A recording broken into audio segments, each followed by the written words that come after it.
DJ Mad Linx here for Florida Tennis, and today it's my pleasure to speak with Laura Bowen, Executive Director of USTA Florida. How are you today? I'm great. It's a pleasure to be here with you today. It's a pleasure to be here with you. I mean, look at this background. We have Taylor Fritz practicing here on Stadium Court at Delray Beach.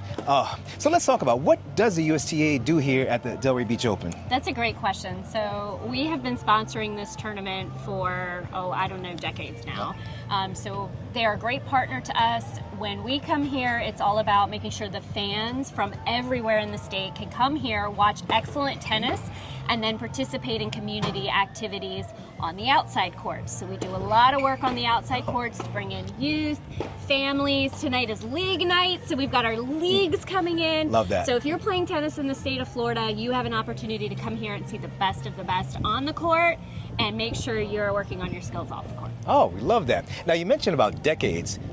75 years, the anniversary just took place last year in 2024. What were some of the highlights?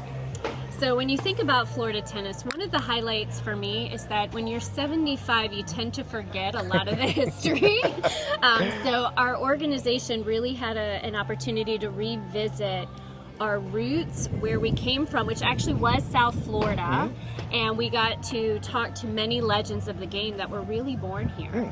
So in addition to celebrating our past and our history and the legends of the game, we really started to look toward the future. So if this is how far we've come in 75 years, to go from a handful of tournaments to now running more than 1,000 in the state. 1,000? And yes, Wow. and over 20,000 league players. And in addition to that, all kinds of community-based programs that serve adaptive and local communities. So if we came that far in 75 years, we wanted to chart a course for what the next 75 would become.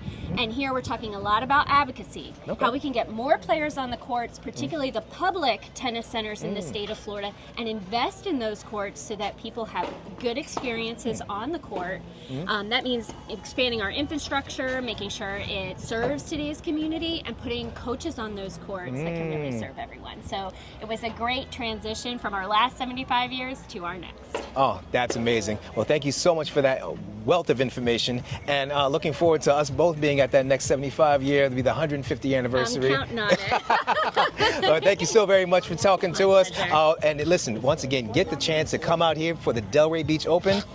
I mean, come on. What more could you want? Thank you so much, my dear. You're welcome.